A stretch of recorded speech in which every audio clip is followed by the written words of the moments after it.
we were talking in a room I was in last night, and we have a guy who's Muslim who came in the room, and he was asking the question pertaining to Palestine versus Israel right now. And, as Christians, we could get a very passionate cry into pro-Israel and all of that.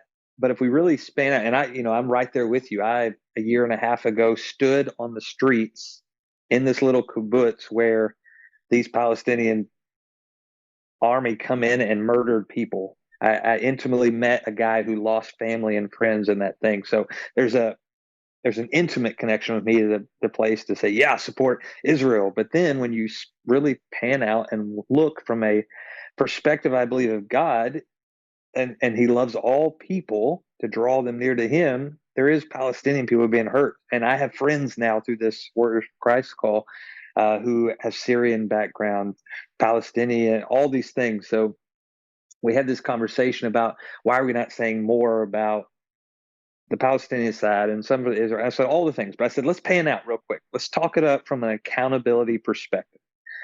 If you look at the world around us, in everything, you could see it in this perspective. You could see it in Republican, Democrat. You could see it in black and white. You could see it in black and cops. And we've drawn a lot of lines in our world, and the media wants to do nothing more than further that line. And how do they do it?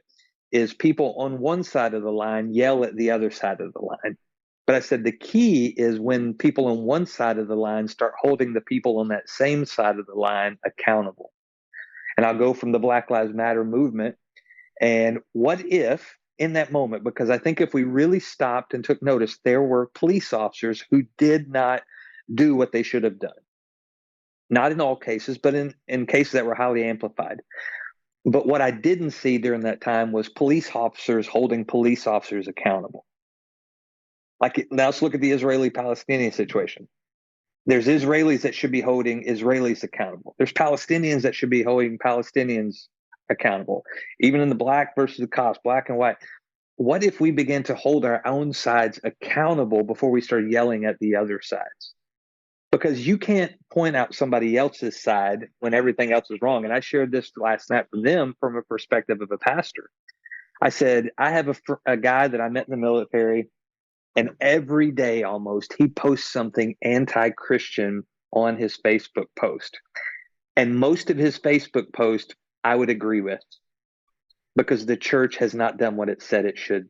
We do things that's highly noted. Oh, look at what we're doing. But then he'll point out a scripture that you say you're doing all these, but what are you doing about this?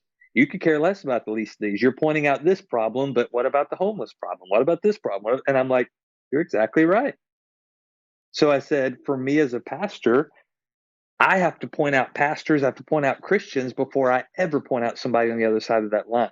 That's where I begin to make an intimate change in the impactful places that I have. In my sphere of influence, people like me, how do I hold them accountable? So if you think about that from the perspective of this room that we come in every week, how do we begin to hold each other accountable? Because whether we like it or not, when we walk out of here, if we're a part of something, if we're a part of Founder, when we do something, it carries that name. If I go out tomorrow and do something, I carry a lot of names. I first carry a Christian because I'm a pastor. I carry the name Hart. So I carry my dad's name. I carry my wife's name. I carry my kid's name. All the people who are intimately connected to that name, I carry that. I carry my church's name because I'm the pastor of Greenbrier Community Church. I carry Warriors for Christ because that's a group that I co-lead. I carry Founder because that's a name that and a group I've co-led. So in this moment, if I go out and do something wrong today, I have a lot of places that will be held accountable because of something I failed in. So then if I don't have intimate connection with all those groups, and if I did it today and none of y'all said a thing, well, Pastor Anthony's a good dude, and you know what? He probably had his reasons, knowing good and well you don't, or I'm not going to say anything because he's done more good than bad. And there's people on the other side that haven't done anything, so I'm going to point them out to make it look better for us. Instead of saying, you know what, Pastor Anthony was wrong. He did something wrong and he needs to be held accountable for it. But you know what? I'm not going to vilify him in front of everybody. I'm going to stand beside him and say what he did was wrong and he needs to be held accountable with it. But I'm willing to stand because my name's on the same thing his is. I'm willing to stand shoulder to shoulder to hold him accountable, let you know that I'm holding him accountable. It needs to be wrong, but I'm also not abandoning him in this moment. How would that change the world around us if we begin to hold each other accountable, but not be willing so quickly to walk away from.